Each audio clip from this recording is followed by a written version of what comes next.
ఇప్పుడు పొలం పొత్తులుంటే అన్నదమ్ములు పంచుకున్నారు. ఉన్నది ఒకటే బాయి, ఇద్దరు పొలాల కండ్లకెళ్ళే నీళ్లు వారాలే. నా ఇష్టం వచ్చినంత నేను మలుపుకుంటా అంటే నడవదు కదా. ఎవరికి ఎంత భూమి ఉందో దాన్ని బట్టి నీళ్లు వారాలే.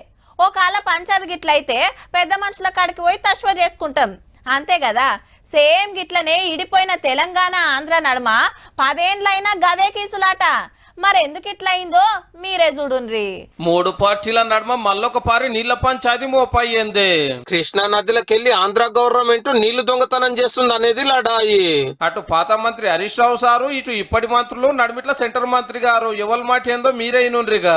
తన శిష్యుడైన రేవంత్ రెడ్డి అధికారంలో ఉండడం వల్ల చంద్రబాబు నాయుడు గారికి నీటి తరలింపు సులువుగా అయిపోయింది. జగన్మోహన్ రెడ్డి గారితో మీరు విందులు విలాసాలు బిర్యానీ చేసుకొని హలైబలై చేసుకొని మీరు అతన్ని పోతిరెడ్డిపాడు సామర్థ్యం పెంచనిచ్చిండ్రు, మీరు రాయలసీమ లిఫ్ట్ ఇరిగేషన్ పెంచనిచ్చిండ్రు. ఇద్దరు తండ్రి కొడుకులు అల్లుకొని బిర్యానీలు పెట్టి మొత్తం పెట్టి ఈయనపై రోజా ఇంట్లో తిని ఓ రొయ్యల కూర బాగుందని ఆయన చెప్పి. కృష్ణా నది 168% మన తెలంగాణలోనే వారుతుంది కాబట్టి మనకు 68 బిందెల నీళ్లు, ఆంధ్రకు 32 బిందెల నీళ్లు పోవాలనేది మన డిమాండ్. కానీ పాత గవర్నమెంట్ లాపర్వా చేసుడుతోటి అటు ఎక్కువ ఇటు తక్కువ వస్తున్నాయి.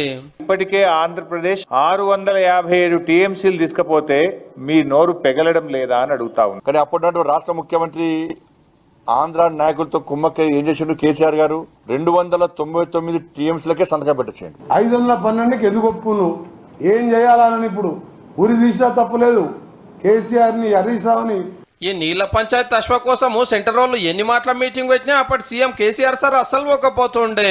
హీగేమున్నది, పోతిరెడ్డిపాడుకు పెద్ద పొక్క కొట్టి సంగమేశ్వరం కట్టుడు చాలు చేసింది ఆంధ్ర గవర్నమెంట్.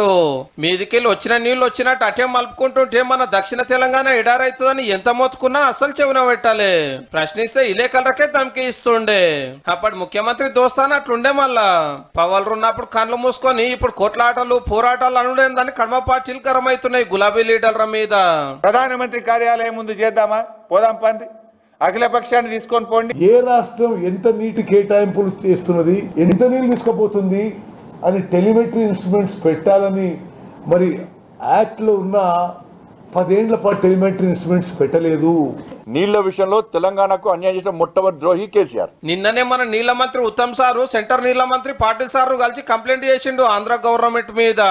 మొన్న ముఖ్యమంత్రి సార్ ఆఫీసర్లతో మీటింగ్ పెట్టి మన నీళ్ళని ఓనిచ్చే ముచ్చటే లేదు, రూల్స్ ప్రకారం ఏమేం చేయొచ్చో అవన్నీ వేయండ్రు అని ఆర్డర్ వేసిండు.